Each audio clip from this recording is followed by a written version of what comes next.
Ciao a tutti e bentornati nella serie in cui analizzo le mie partite del campionato italiano Under 20 giocato a Brescia nel dicembre del 2023, che ho vinto con 5,5 su 7. Oggi in particolare andremo a vedere la terza partita, quindi abbiamo visto la prima che ho vinto contro Vincenti, poi la seconda che ho pareggiato con Tizie. Oggi vedremo la terza. La terza partita è stata quella tra tutto che ho giocato peggio, perché è stata la mia unica sconfitta del torneo e una sconfitta diciamo anche abbastanza meritata, perché non ho mai avuto un'occasione effettivamente di vincere, ma non ho perso perché ho giocato delle mosse in particolare sbagliate, ma proprio tutta la partita strategicamente del mediogioco non l'ho molto azzeccata, quindi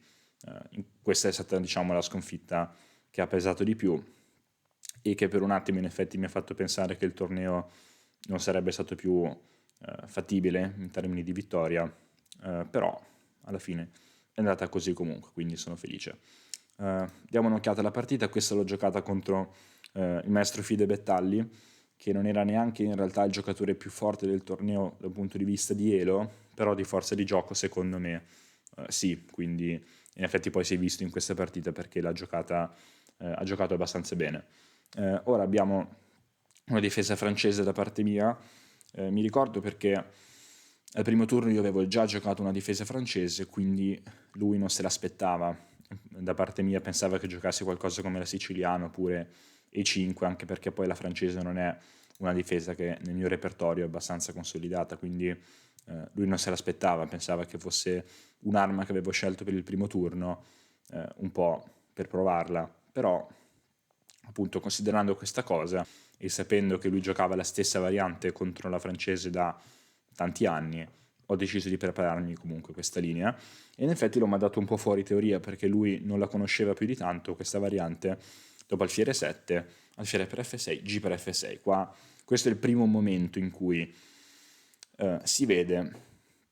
diciamo, l'impostazione strategica della partita. Quindi vediamo che il nero ha la coppia degli alfieri, quindi un vantaggio strategico, però ha una struttura pedonale terribile. Quindi da una parte c'è il vantaggio degli alfieri, dall'altra c'è la struttura pedonale. E tutto sommato sì, queste due cose sono in equilibrio, quindi non è che il bianco abbia un grande vantaggio, forse qualcosina ce l'ha, però nulla di eccessivo. E in questa posizione ci sono tante mosse che si possono giocare, io mi ero preparato un po' su tutte. Lui ha giocato G3, e in effetti poi dopo la partita mi ha detto che ha fatto confusione nelle sue linee perché G3 non è la migliore, e poi vabbè la migliore probabilmente cavallo F3, nonno di 2, queste sono tutte mosse giocabili, poi non si può parlare di migliore a mossa 7, è un po' prematuro, però sicuramente G3 non è tra le più taglienti, perché dopo F5, cavallo C3, alfiere F6, il nero ottiene un grande controllo su questo pedone in D4, che deve essere difeso con cavallo F3, però arriva C5, quindi il pedone viene ulteriormente attaccato, D per C5, donna A5, questa è tutta preparazione. Io attacco di nuovo il pedone, attacco anche il cavallo in C3, quindi diventa obbligatorio da parte sua difenderlo con donna D2 e qui mangio il pedone in C5. Alfiere G2, arrocco corto, e qui purtroppo io mi ero preparato sull'arrocco lungo, che mi sembrava diciamo, un piano abbastanza sensato da parte del bianco, però in effetti non avevo considerato l'arrocco corto. L'arrocco corto è peggiore rispetto all'arrocco lungo, però non essendomi preparato contro questo, qua ho dovuto un attimo pensare a quale fosse il piano strategico migliore e purtroppo non ho pensato che, non mi ero reso conto in effetti che questo alfiere non era così semplice da sviluppare come pensavo, perché è un po' chiuso e io nella partita ho deciso di portarlo fuori in questo modo, quindi giocando alfiere C6, che è un modo per farlo. L'alternativa sarebbe di giocare cavallo C6 e fondamentalmente di infischiarsene di questo alfiere per ora, provare a giocare prima torre D8, torre B8 se necessario, cavallo D4, insomma provare a scambiare un po' di pezzi senza preoccuparsi troppo di quell'alfiere. Io ho preferito invece svilupparlo subito, che tutto sommato va anche bene. Cavallo 2 da parte del bianco, il bianco naturalmente in questa posizione deve provare a giocare sul lato di re perché è il lato dove io sono più debole, quindi proverà a giocare donna H6, cavallo G5, cavallo F4, buttare tutti i pezzi di là, però sta minacciando anche cavallo D4, quindi di entrare al centro, motivo per cui io ho giocato alfiere 4 prima per evitare appunto che cavallo di 4 attaccasse l'alfiere. Ho deciso di togliere l'alfiere il prima possibile,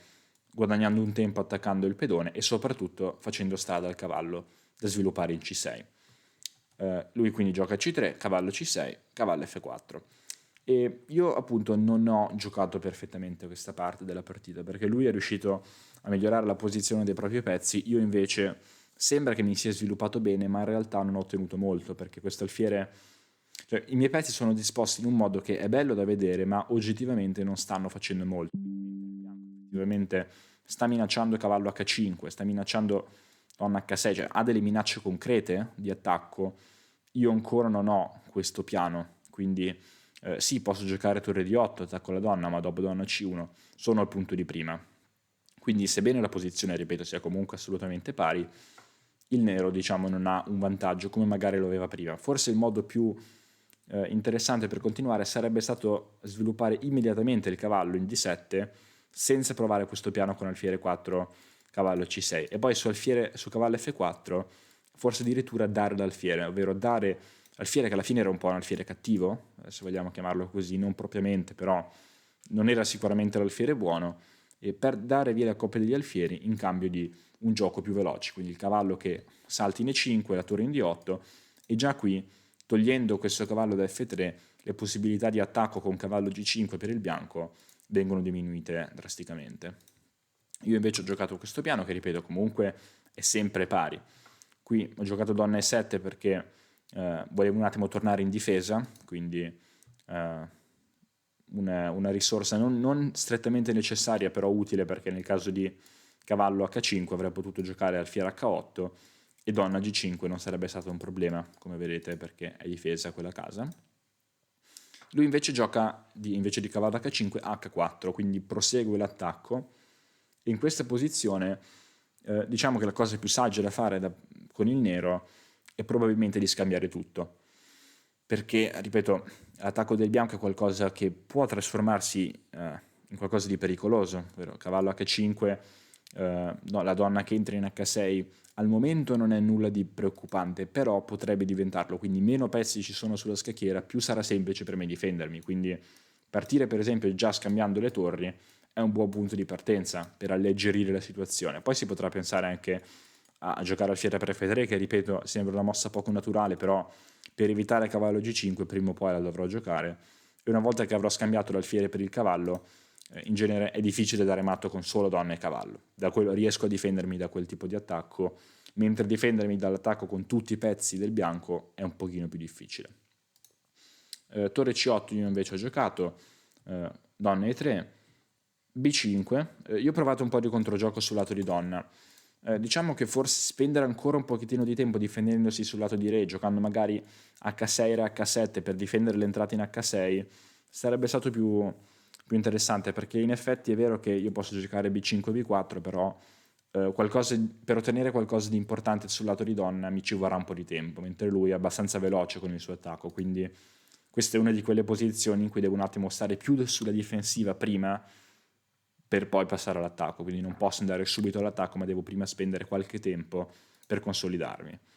Comunque non è nulla di ancora compromettente, diciamo, rispetto agli errori che ho fatto dopo, quindi io ho giocato B5, cavallo H5, alfiere H8, abbiamo detto, donna H6, alfiere per F3 adesso è arrivata, alfiere per F3, B4. Questo invece già è un errore più decisivo. È un errore decisivo perché io non posso perdere tempo, quindi non ho proprio il tempo di stare lì a giocare B4 perché non me ne frega niente di guadagnare un pedone in C3 se poi il bianco mi darà matto, perché già il bianco ha due pezzi molto minacciosi e un terzo che mi sta attaccando il cavallo e la torre che sta aumentando la pressione sulla torre. E io mi sono preso un colpo tattico perché su torre per D8 non è semplice capire come ricatturare, perché se ricattura di torre perdo il cavallo e questo in effetti non l'avevo considerato. Se prendo di cavallo del resto dopo C per B4 perdo un pedone, adesso lo vediamo perché quella è stata la partita. Se invece prendo di donna, che è quello che avrei dovuto fare, mi arriva torre di 1 e lui ottiene fondamentalmente il controllo della colonna, quindi neanche questa è molto bella in realtà, e poi lui può giocare alfiere per C6 e C per B4. Se sei fermo da tempo sullo stesso punteggio, è perché ti mancano le conoscenze per progredire. Noi di Mattoscacco abbiamo creato la prima accademia di scacchi online per migliorare comodamente da casa. Vienici a trovare e scegli il corso più adatto alle tue esigenze. academy.mattoscacco.com. La differenza fra questa variante e quella della partita, ovvero quella con cavallo per D8 e C per B4, è che il bianco riprende sempre il pedone in B4, però in questa variante lo prende tenendosi l'alfiere, nell'altra doveva giocare prima alfiere per C6 per togliere il cavallo che difendeva il pedone prima di giocare C per B4, quindi piuttosto sarebbe stato meglio l'altra variante con cui quantomeno lui mi avrebbe dovuto scambiare l'alfiere per il cavallo. Io invece giocando questa ho tenuto l'alfiere e il cavallo, soltanto che questo alfiere è molto più forte del mio cavallo, quindi questa è stata un po' un'imprecisione da parte mia. E il problema è che io non posso mangiare questo pedone, perché mi arriva cavallo F6 e qua sono costretto a mangiare, e perdere l'alfiere che difendeva un po' tutte le case scure non è proprio il massimo, ecco, perché questa posizione diventa una sofferenza per tutta la partita poi da difendere. Quindi non potevo mangiare il pedone in B4, la donna serviva per forza per difendere la casa in F6 e anche la casa in G5 per evitare donna G5. L'alternativa è mangiare il pedone in B2, quindi prendersi l'altro pedone. Il problema di alfiere per B2 è che, ripeto, il bianco non interessa che io mangi il pedone in B2, perché il bianco comunque non perde niente, cioè perde un paio di pedoni ma non gli interessa al momento. Io invece rischio molto di più, perché rischio di prendermi matto, quindi in questa posizione il bianco gioca torre di 1 per aumentare l'attacco, ripeto, sull'ala di re indirettamente attraverso un attacco al centro. Io torno con l'alfiere in H8 per difendermi, B5, e B5 è una mossa che è abbastanza divertente perché di per sé sembra una mossa stupida, però non lo è, perché io sono completamente paralizzato in questa posizione e fondamentalmente quello che vuole fare il bianco è giocare B5 alfiere C6, entrare con la torre in D7. E io mi ricordo che durante la partita questa cosa mi faceva abbastanza ridere, perché mi sembrava strano che il piano vincente del bianco in questa posizione fosse spingere in B5 e giocare alfiere C6. Cioè, fra tutto quello che mi poteva capitare, non capivo come questo piano di B5 alfiere C6 potesse funzionare, però purtroppo funziona. E in effetti non c'è molto modo di difendersi, perché se io sto fermo adesso è anche difficile pensare a una mossa per stare fermi, però non so, se gioco una mossa come torre C7 per esempio, magari alfiere C6 subito no, naturalmente, perché è un pedone in presa, però io non posso spostare la torre dalla colonna C, perché se gioco tipo torre B8 adesso arriva alfiere C6 ed è un problema, quindi già io sono costretto, se voglio perdere un tempo, a tenere la torre su questa colonna, e peraltro rischia di arrivarmi donna di 2 che mi attacca il cavallo, e capite bene che se l'unica mossa che posso fare è di tornare indietro con la torre, vuol dire che sto male, perché io sono proprio completamente paralizzato. Quindi già qui il bianco può cominciare a spingere i pedoni come vuole e io devo stare fermo, cioè non posso fare assolutamente niente, perché ripeto, se io sposto la torre rischia di arrivare magari adesso non subito alfiere C6, prima lui sposta la donna e poi alla prossima alfiere C6, quindi è una posizione molto difficile da tenere questa con il nero. Io ho provato E5 che appunto mira quantomeno a un po' di controgioco al centro, però mi è arrivato, come abbiamo detto prima, alfiere C6 e non posso mangiare questo alfiere perché dopo B per C6 prima potevo mangiare il pedone, adesso invece non posso più farlo perché la donna lo difende, quindi devo per forza difendere l'entrata in D7 con torre C7, cosa che io non ho fatto perché mi sembrava troppo passiva. Io ho preferito giocare cavallo E6 per provare un controgioco, però onestamente dopo torre D7 entrato con il cavallo questa posizione è strapersa, perché alla prossima lui mi giocherà alfiere D5 e in genere 3 pezzi sono sufficienti per dare un attacco di matto, infatti lo sono stati anche in questa partita, come vedete lui è entrato con l'alfiere e poi dopo torre D8, dopo poche mosse sarebbe finita in questo modo la partita, perché ci sarebbe stato scacco matto, quindi ho abbandonato. Diciamo che questa partita è stata quella, ripeto, che ho giocato peggio, è quella che mi ha lasciato un pochino più demoralizzato, perché tutto sommato in un torneo di 7 turni pareggiare la seconda partita dopo averla praticamente vinta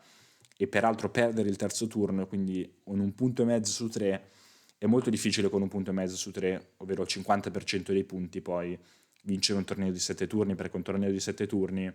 lo si vince con 5 punti e mezzo, 6 punti, con 5 in genere non si vince, perché è un po' pochini, quindi per vincere il torneo avrei dovuto poi vincere 4 partite di fila, che infatti è quello che ho fatto, però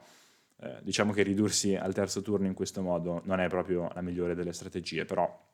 queste cose capitano e sono parte sicuramente anche dell'esperienza in sé, quindi questa partita è stata sicuramente non una buona notizia, però spero che comunque anche analizzando una partita dalla parte opposta, quindi vedendo una sconfitta, questo vi abbia potuto dare